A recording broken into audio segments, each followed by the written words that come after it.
Hello, मी आयुष जाधव तुमचं स्वागत करते आपल्या लाडक्याच्या छोटंसं यूट्यूब चॅनल. त्याचं नाव आहे जे अकॅडमी. आज आपण इतिहास लेखन व पाश्चात्य परंपरा हा धडा शिकणार आहोत. इतिहास लेखनाची परंपरा. आधुनिक इतिहास लेखन युरोपमधील वैज्ञानिक दृष्टिकोन विकास आणि इतिहास लेखन आणि महत्त्वाचे विचारवंत हे 4 मुद्दे आपण आज शिकणार आहोत. आणि आज तुम्हाला IMP आणि खूप मजेशीर जोक संघ आज हे धडा आपण शिकणार आहोत. चला तर सुरुवात करूया. इतिहास लेखन व पाश्चात्य परंपरा. गतकाळात घडून गेलेल्या घटनांची क्रमश संगती लावून त्यांचे आकलन करून घेणे व या दृष्टीने इतिहास संशोधन, लेखन आणि अभ्यास केला जातो. ही एक अखंडितपणे चालणारी प्रक्रिया असते.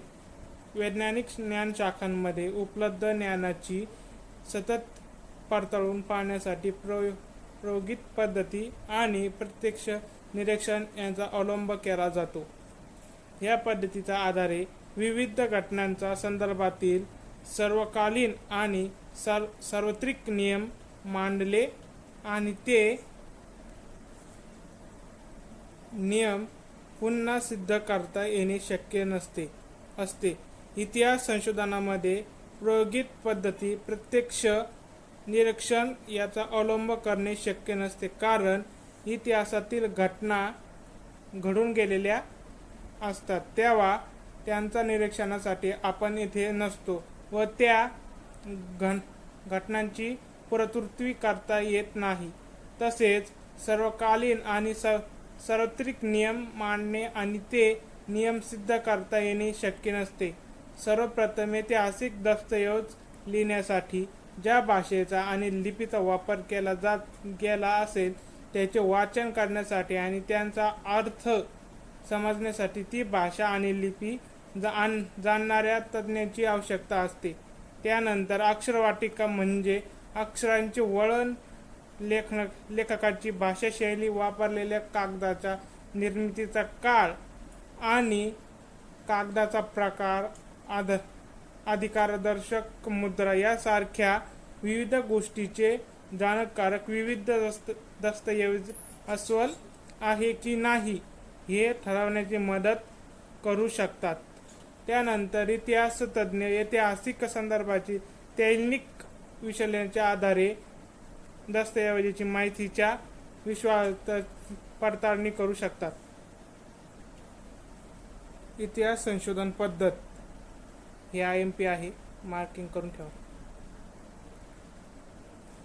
उपलब्ध ऐतिहासिक माहिती संदर्भ तपासणे, इतिहासाचे साधने, चिकित्सक संशोधन करणे, संभाव्य परिकल्पना मांडणे, ऐतिहासिक संदर्भाशी निगडित योग्य प्रश्नांची मांडणी करणे, ऐतिहासिक माहितीचे संकलन, ऐतिहासिक बदलना कारणीभूत असणाऱ्या प्रक्रियेचे स्वरूप अधोरेखित करणे, त्याचे तैनिक विश्लेषण करणे, विशिष्ट ऐतिहासिक घटनांच्या उपलब्ध माहितीचे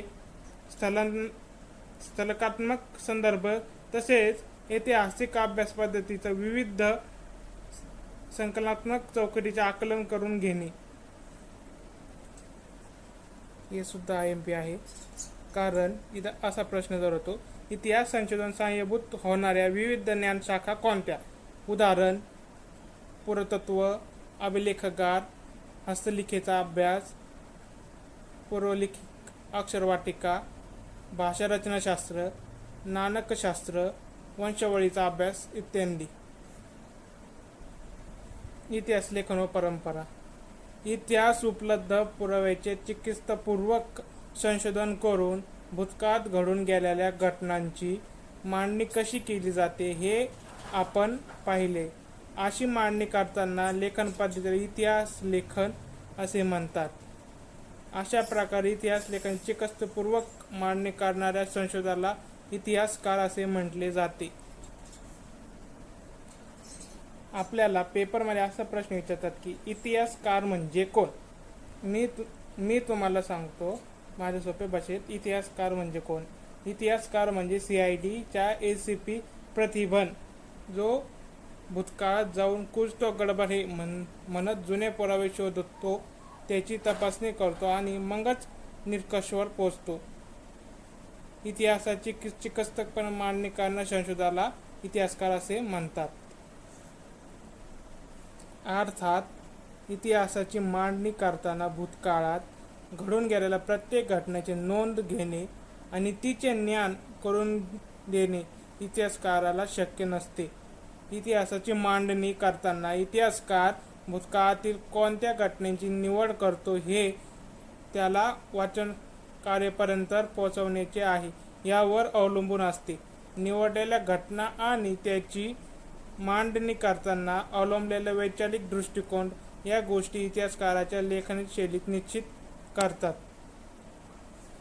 जगभरातील संस्कृतीमध्ये अशा प्रकारे इतिहास लेखन करण्याची परंपरा नव्हती, परंतु त्या लोकांना भूतकाळाशी जाणीव किंवा जिज्ञासा नव्हती असे म्हणता येणार नाही.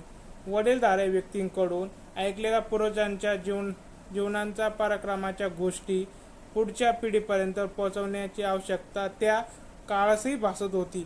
गुहाचित्राद्वारे श्रुतीचे जतन, कहाण्यांचे कथन, गीत आणि पोवाड्याचे गायन यासारख्या परंपरा जगभरातील संस्कृतीमध्ये अतिप्राचीन काळापासून अस्तित्वात होत्या.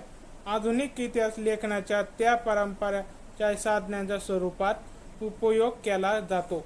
आहे का तुम्हाला? हे विहिरी IMP आहे. याच्यावर आता 2026 मध्ये प्रश्न आला होता बोर्डाच्या परीक्षेमध्ये. फ्रान्स येथील रूल संग्रहालयातील सर्वाधिक प्राचीन शिलालेख. वरील चित्रात हातात ढाल आणि भाला घेतलेल्या सैनिकांची शिस्तबद्ध रांग आहे आणि यांचे नेतृत्व करणारे सेनानी दिसत आहेत. ऐतिहासिक घटनांचा लिखित नोंदणी करणाऱ्या परंपरेची सुरुवात मेसोपोटामियातील सुमारे संस्कृतीमध्ये झाली असे सध्या परिस्थितीत म्हणता येईल. सुमारे साम्राज्यात होऊन गेलेले राजे त्यांच्यामधील संघर्षाच्या कहाण्या यांची वर्णन तत्कालीन शिलालेखामध्ये जतन केलेली आहेत. यातील सर्वाधिक प्राचीन शिलालेख सुमारे 4500 वर्षापूर्वी सुमारे मधील 2 राज्यांमध्ये झालेल्या युद्धांची नोंदणी करण्यात असून तो सध्या फ्रान्समध्ये रूल या संग्रहालयामध्ये ठेवलेला आहे. आधुनिक इतिहास लेखन. आधुनिक इतिहास लेखन हे मी तुम्हाला आपल्या सोप्या भाषेत समजून सांगतो. आधुनिक इतिहास लेखन म्हणजे मित्राचे लग्न नाही तिथे आपण काही गप्पा मारू. पहिला प्रश्न विचारला ते पद्धतशीर असावे लागतात. दुसरे हे प्रश्न देवाबद्दल नमून माणसाबद्दल असतात. देवाने ढग कसे बनवले हा इतिहास नाही. प्रश्न 3 प्रश्नाच्या पुराव्याचा पाठिंबा असावा लागतो. मित्राने सांगितले म्हणून खरे मानायचे नाही. चौथा माणसाने केलेला प्रगतीचा हा आलेख असतो. सर्वात ही पद्धत शास्त्रशुद्ध आहे, मानव केंद्रित आहे, पुराव्यावर सर्वाधिक आहे आणि मानवाच्या वाटचालीचा वेध घेणारी आहे. चला आता पुस्तकातूनच तुम्हाला सांगतो. आधुनिक इतिहास लेखनाच्या पद्धतीत 4 प्रमुख वैशिष्ट्ये सांगितलेली जातात. पहिली वैशिष्ट्ये ही पद्धत शास्त्रशुद्ध आहे. तिची सुरुवात योग्य प्रश्नांनी मांडणी करण्यापासून होते. हे प्रश्न मानव केंद्रित असताना म्हणजे ते भूतकाळातील विविध मानवी साम्राज्य सदस्यांची विशिष्ट कालावधीत केलेल्या कृती संबंधित असतात. इतिहास त्या कृतीचा संबंध देवी घटना किंवा देवदेवतांच्या कहाण्यांशी जोडण्याचा प्रयत्न केला जात नाही. हे पण IMP आहे. 3 या प्रश्नाच्या इतिहासातील उत्तरांना विश्वास पुराव्याचा आधार असतो. त्यामुळे इतिहासाची मांडणी तर्क सुसंगत असते. चौथा मानव जातीचे भूतकाळ केलेल्या कृतीच्या आधारे मानव जातीतील वाटचालीचा वेध इतिहासात घेतला जातो. वरील वैशिष्ट्याची युक्त असलेल्या आधुनिक इतिहास लेखनाच्या परंपरेच्या बीजे प्राचीन ग्रीक इतिहासकाराच्या लेखनात आढळतात. असे मानले जाते हिस्ट्री हा शब्द ग्रीक भाषेतील आहे. इसवी सन पूर्व 5व्या शतकात होऊन गेलेल्या हिरोडॉटस या ग्रीक इतिहासकाराने तो प्रथम त्याच्या द हिस्ट्रीज या ग्रंथात शीर्षकासाठी वापरला. मला माहिती ना तुला हे इतिहास आहे पुस्तकातून एवढं व्यवस्थित समजलं नसेल तर टेन्शन कशाला घेतो, मी सांगतो ना तुला. या भावाने सर्वात आधी इतिहास हा शब्द वापरला, तो ग्रीक होता. समजा नसता तर आज आपल्याला इतिहासाचा पेपर द्यावा लागला नसता. म्हणून मुले मनातून म्हणतात, हिरोडॉटस भाऊ कशाला हिस्ट्री शब्द शोधला. इसवी सन पूर्व 5व्या शतकात हिरोडॉटस ग्रीक इतिहासकाराने सर्वप्रथम द हिस्ट्रीज या ग्रंथात हिस्ट्री हा शब्द वापरला. चल याची एक ट्रिक सांगतो. हिस्ट्रीज, हिरोडॉटस आणि द हिस्ट्रीज या लक्षात ठेव. मधील वैज्ञानिक दृष्टिकोनाचा विकास आणि इतिहास लेखन. इसवी सनाच्या 18व्या शतकाच्या काळापर्यंत युरोपमध्ये तंत्रज्ञान आणि विज्ञान या क्षेत्रांमध्ये लक्षणीय प्रगती झाली. वैज्ञानिक पद्धतीचा उपयोग करून सामाजिक आणि ऐतिहासिक वास्तवाची अभ्यास करणे शक्य आहे असा विश्वास विचारवंतांना वाटू लागला होता. पुढील काळात युरोप अमेरिकेमधील इतिहास आणि इतिहासलेखन या विषयासंबंधित खूप विचारमंथन झाले. इतिहास लेखनामध्ये वस्तुनिष्ठता महत्त्व येत गेले.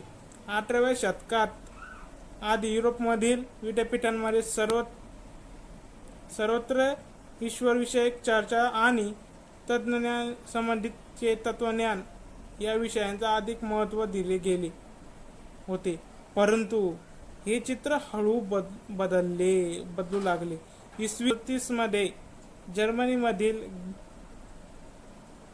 गॅंगिटेन विद्यापीठाची स्थापना झाली. या विद्यापीठात प्रथमच इतिहास या विषयाला स्वतंत्र स्थान प्राप्त झाले.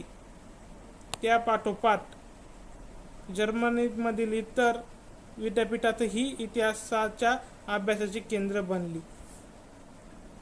महत्वाचे विचारविंत. मला माहिती ना तुला हे लक्षात ठेवणं अवघड जातं. चल मग तुला सोप्या भाषेत समजून सांगतो. रेने दकार्त याला समजायचं लक्ष्मी भाऊ मजेशीर.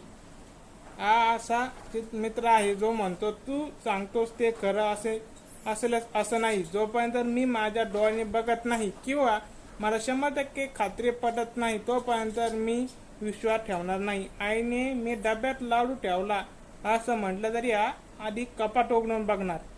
एखादी ऐतिहासिक गोष्ट जोपर्यंत पूर्णपणे खरी आहे असे सिद्ध होत नाही तोपर्यंत तिचा स्वीकार कधीही करू नये हा नियम त्यांनी मांडला. त्यांनी डिस्कॉर्स ऑन द मेथड हा ग्रंथ लिहिला. चला आता तुला पुस्तकातून सांगतो.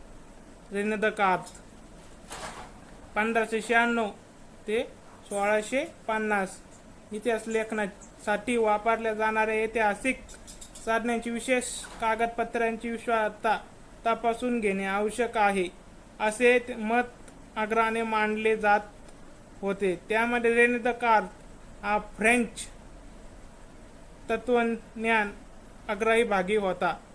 त्याने लिहिलेला डिस्कॉर्स ऑन द मेथड या ग्रंथाची एक नियम शास्त्रशुद्ध संशोधनाच्या दृष्टीने फारच महत्त्वाचा मानला जातो. एखादी गोष्ट सत्य आहे नि संशयितता प्रस्थापित होत नाही तोपर्यंत तिचा स्वीकार कदापि करू नये हा नियम होय. ऑलराऊंडर भाऊ हा म्हणतो इतिहास फक्त राजे महाराजांचा नाही. त्याचा लढाया लिहू नका रे. लोक काय खायचे, व्यापार कसा करायचे, शेती कशी करायचे पण लिहा. म्हणजेच लग्नात फक्त नवरदेव महत्वाचा नाही, तिथे जेवण आणि पाहुणेही महत्वाचे आहेत. इतिहास लेखनासाठी केवळ वस्तुनिष्ठ सत्य आणि कार्यक्रम एवढाच विचार न करता तत्कालीन मानवी समाज, व्यापार, शेती या गोष्टीचा विचार करणे आवश्यक आहे. हा विचार ऑटलेरने मांडला म्हणून त्याला आधुनिक इतिहास लेखनात जनक म्हणतात. चल पुस्तकातून सांगतो. ऑटलेर 1694 ते 1778. ऑटलेरचे मूळ नाव फॅन्सोवो मेरी आर्वे असे होते. ऑटलेर हा फ्रेंच तत्वज्ञान इतिहास लेखनासाठी केवळ वस्तुनिष्ठ सत्य आणि घटनांचा कार्यक्रम एवढाच लक्ष केंद्रित न करता तत्कालीन समाजाची परंपरा, व्यापार व्यवस्था, शेती इत्यादी गोष्टींचा विचार करणे आवश्यक आहे हा विचार मांडला. त्यामुळे इतिहासाची मांडणी करताना मानवी जीवनाचा सर्वांगीण विचार व्हायला हवा हा विचार पुढे आला. त्या दृष्टीने हॉटलेर आधुनिक इतिहास लेखनात जनक होता असे म्हणता येईल. जॉर्ज विल्यम फ्रेडरिक हेगल याला म्हणतो जग ब्लॅक अँड व्हाईट आहे. कोणतीही गोष्ट एकतर चांगली असते किंवा वाईट, खरी असते किंवा खोटी असते. कॉईनच्या दोन बाजू असतात, हेड किंवा टेल. तसेच विचारात करताना दोन बाजू असतात, याला तो द्वंद्ववाद असे म्हणतो.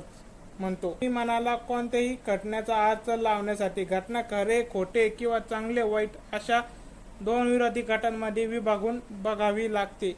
या सिद्धांताला द्वंद्ववाद म्हणतात. त्यांनी रिझन इन हिस्ट्री हे पुस्तक लिहिले. तर त्याला आता पुस्तकातून सांगतो.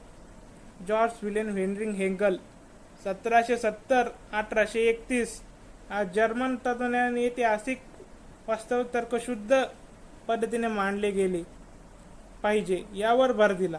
इतिहासातील घटनाक्रम प्रगती टप्पे दर्शवणारा असतो. याचबरोबर इतिहासाची मांडणी इतिहासकाराला वेळोवेळी उपलब्ध होत असलेल्या पूर्व व्यापारानुसार बदलत जाणे स्वाभाविक असते असे प्रतिपादन त्याने केले. इतिहास त्याच्या विवेचनामुळे इतिहासाच्या अभ्यास पद्धती विज्ञानाच्या पद्धतीपेक्षा वेगळ्या असल्या तरी त्या कमी प्रतीच्या नाहीत अशी अनेक तत्वज्ञानाची खात्री पटली. एनसायक्लोपीडिया ऑफ फिलॉसॉफिक सायन्स या ग्रंथामध्ये त्यांनी व्याख्याने आणि लेखन याचे संकलन आहे. हेगलने लिहिलेले रिझन इन हिस्ट्री हे पुस्तक प्रसिद्ध आहे. जाणून घेऊया. हे IMP आहे. हेगलच्या मते कोणत्याही घटनेचा अर्थ लावण्यासाठी तिची वर्गवारी दोन विरोधी प्रकारात करावी लागते. त्याशिवाय मानवी मनाला त्या घटनेचे आकलन होत नाही. उदाहरणार्थ खरे खोटे, चांगले वाईट या पद्धतीचा द्वंद्ववादात म्हणजे डायलेक्टिक्स असे म्हटले जाते. या पद्धतीचा प्रथम एक सिद्धांत मांडला जातो. त्यानंतर त्या सिद्धांताला छेद देणारा प्रतिसिद्धांत मांडला जातो. त्या दोन्ही सिद्धांतात तर्कसिद्ध उपहापोहनानंतर त्या दोयचे सारे जात सामावलेले आहे अशा सिद्धांताची सर्वसामान्य मांडणी केली जाते. लिपोडो रांके याला म्हणायचं ओरिजिनल पुरावा भाऊ. मरेश हा म्हणतो इतिहास काल्पनिक गोष्ट किंवा मनाचे श्लोक चालणार नाही.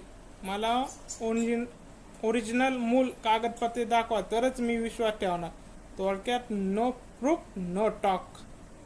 ऐतिहासिक संशोधन मूल दस्तऐवजाच्या आधारे माहिती मिळवणे महत्त्वाचे आहे यावर त्यांनी भर दिला. इतिहास लेखनातील काल्पनिकतेवर त्यांनी टीका केली. तर पुस्तकात रांके 1795 ते 1886 19व्या शतकातील इतिहास लेखनाच्या पद्धतीवर प्रामुख्याने बर्लिन विद्यापीठातील लिपोडो रांके यांचा विचार प्रभाव होता. त्याने इतिहास संशोधनाची चिकित्सक पद्धती कशी असावी ते सांगितले. मूळ दस्तऐवजाच्या आधारे प्राप्त झालेली माहिती ही सर्वाधिक महत्त्वाची आहे यावर त्याने भर दिला. तसेच ऐतिहासिक घटनांशी संबंधित असलेल्या सर्व प्रकारची कागदपत्रे आणि दस्तऐवज याचा कसून शोध घेणे महत्त्वाचे आहे. कसा कसून असल्याने त्याने सांगितले. अशा पद्धतीने ऐतिहासिक सत्यापर्यंत पोहोचता येणे शक्य आहे असा विश्वास त्याने व्यक्त केला. इतिहास लेखनातील काल्पनिकतेवर त्याने टीका केली. त्याने जगातील इतिहासकारांना मांडणीवर भर दिला. The histories and practical of histories आणि the secret of world history हे ग्रंथाने त्याने विविध लेखनाचे संकलन. Karl Marx. पैसा आणि वर्ग संघर्ष भाऊ हा म्हणतो जगाचा इतिहास हा भावनांचा नाही तर पैशाचा आणि श्रीमंत विरुद्ध गरीब या संघर्षाचा आहे. ज्याच्याकडे पैसे तो मालक आणि जो काम करतो तो मजूर. हा भांडण लावून देणारा नाही विचार नाही तर वास्तव सांगणारा विचार आहे. इतिहास हा अमृत कल्पनाचा नसून जिवंत माणसाचा असतो. माणसांमधील नातेसंबंध त्यांच्याकडे असलेल्या उत्पादनांच्या साधनावर अवलंबून असतात. श्रीमंत वर्गाकडून गरिबाचे शोषण होते हा विचार त्यांनी मांडला. त्यांचा दास कॅपिटल हा ग्रंथ जगप्रसिद्ध आहे. चल पुस्तकातून सांगतो. कार्ल मार्क्स 1818 ते 1883 19व्या शतकात कार्ल मार्क्स याने मांडलेल्या सिद्धांतामुळे इतिहासाच्या दृष्टिकोनात महत्त्वाचा बदल घडवून आणणारी वैचारिक प्रणाली अस्तित्वात आली. इतिहास अमृत कल्पनाचा नसून जिवंत माणसाचा असतो. माणसांमधील नातेसंबंध त्यांचे मूलभूत गरजा भागवण्यासाठी उपलब्ध असलेल्या उत्पादन साधनांच्या स्वरूपावर व मालकीवर अवलंबून असतात. समाजातील वेगवेगळ्या घटनांच्या ही साधने प्रामाणिकपणात उपलब्ध होत नाहीत. त्यातून समाजाची वर्गावर आधारित विभागणी होऊ वर्गसंघर्ष निर्माण होतो. मानवी इतिहास अशा वर्गसंघर्षाचा इतिहास असून ज्या वर्गाच्या ताब्यात उत्पादन साधने असतात तो इतर वर्गांचे सर्वाधिक शोषण करतो अशी मांडणी त्याने केली. त्याच्या दास कॅपिटल हा ग्रंथ जगप्रसिद्ध आहे. ॲनालिस प्रणाली सोप्या भाषेत सांगायचं तर ही फ्रान्समध्ये इतिहासकारांची एक गँग होती. ते म्हणाले राजा आणि राजकारण सोडून द्या. त्या काळातील हवामान कसं होतं, लोक शेती कशी करायचे, वाहतूक कशी असायची यावर नवीन पद्धतीने इतिहास लिहा. सोपा अर्थ. 20व्या शतकात सुरुवातीला फ्रान्समध्ये ॲनालिस प्रणाली नावाची प्रणाली उदय पावली, ज्यामध्ये राजकीय घडामोडींसोबत हवामान, स्थानिक लोक, शेती तंत्रज्ञान याचाही अभ्यास करणे सुरू झाले. चल पुस्तकातून सांगतो. ॲनालिस प्रणाली 20व्या शतकाच्या सुरुवातीत फ्रान्समध्ये ॲनालिस नावाने ओळखली जाणारी इतिहास लेखनाची प्रणाली उदयाला आली. ॲनालिस प्रणालीमुळे इतिहास लेखनाच्या एक वेगळीच दिशा मिळाली. इतिहासाचा अभ्यास फक्त राजकीय घडामोडी, राज्य, महान नेते आणि त्या अनुषंगाने आणि राजकारण, मुत्सद्देगिरी, युद्धे यांच्यावर केंद्रित न करता तत्कालीन हवामान, स्थानिक लोक, शेती, व्यवहार, त्यात तंत्रज्ञान, दळणवळण, संपर्ककालीन साधने, सामाजिक विभागणी आणि समूहाची मानसिकता यासारखे विषयांना अभ्यास करणेही महत्त्वाचे मानले जाऊ लागले. ॲनालिस प्रणाली सुरू करण्याचे आणि तिचा विकास करण्याचे श्रेय फ्रेंच इतिहासकारांना दिले जाते. स्त्रीवादी इतिहास लेखन हे पण IMP आहे. सोप्या भाषेत सांगायचे म्हणले तर महिला म्हणाल्या इतिहासाच्या पुस्तकात फक्त पुरुषांचे फोटो आणि त्यांचे नावे का? आम्ही काय फक्त स्वयंपाक करत होतो का? मग सिमोन द बोआ या फ्रेंच विदुषीने महिलांच्या दृष्टिकोनातून इतिहास लिहिण्याची सुरुवात केली. सोपा अर्थ. स्त्रियांच्या दृष्टिकोनातून केलेली इतिहासाची पुनर्रचना म्हणजे स्त्रीवादी इतिहास लेखन होय. यामुळे नोकरी, टेंड, युनियन, स्त्रियांचे कौटुंबिक जीवन यावर संशोधन सुरू झाले. स्त्रीवादी इतिहास लेखन. स्त्रीवादी इतिहास लेखन म्हणजे स्त्रियांच्या दृष्टिकोनातून केलेली इतिहासाची पुनर्रचना. सिमोन द बोआ हे फ्रेंच विदुषीने स्त्रीवादीची मूलभूत भूमिका सिद्ध केली.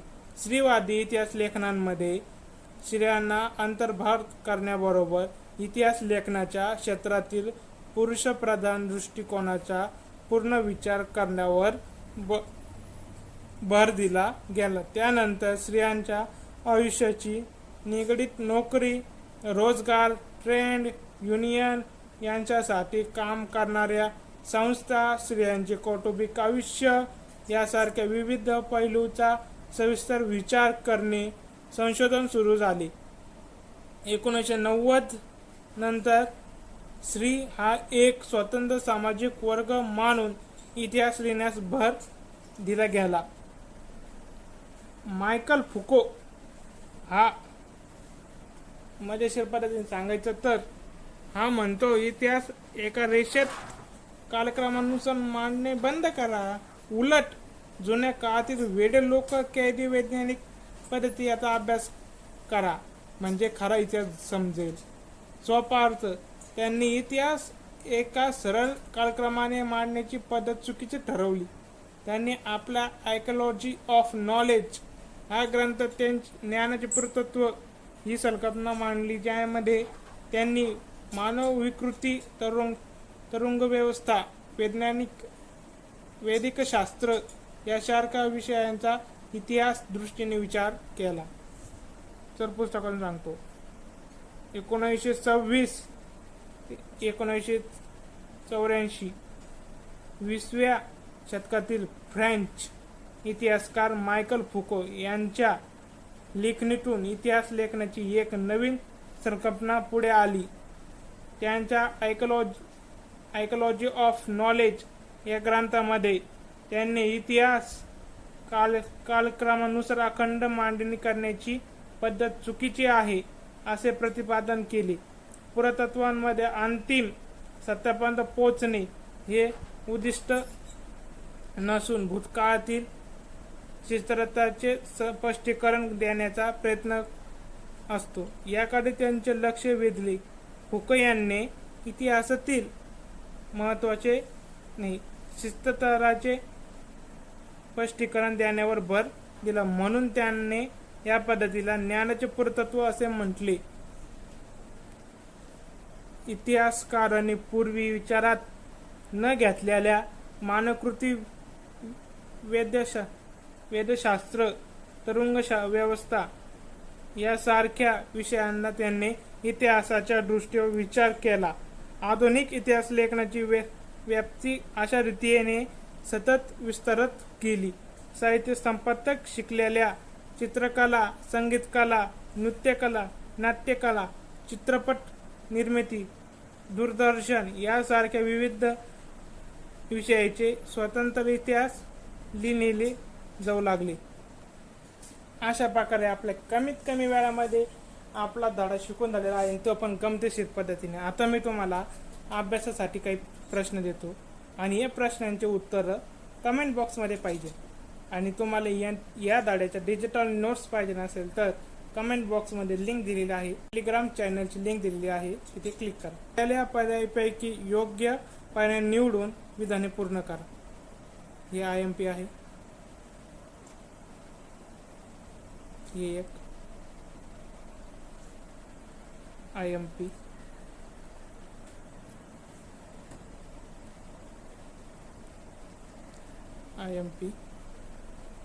आधुनिक इतिहास लेखनात जनक यास टिंबटिंब यास म्हणतात. याचं उत्तर कमेंट बॉक्समध्ये पाहिजे. आर्किओलॉजी ऑफ नॉलेज हा ग्रंथ टिंबटिंब याने लिहिला, याचं उत्तर पण कमेंट बॉक्समध्ये पाहिजे. युरोपातील महत्त्वाचे विचारवंत याचं उत्तर पण कमेंट बॉक्समध्ये पाहिजे. तर भेटूया पुढच्या व्हिडिओमध्ये.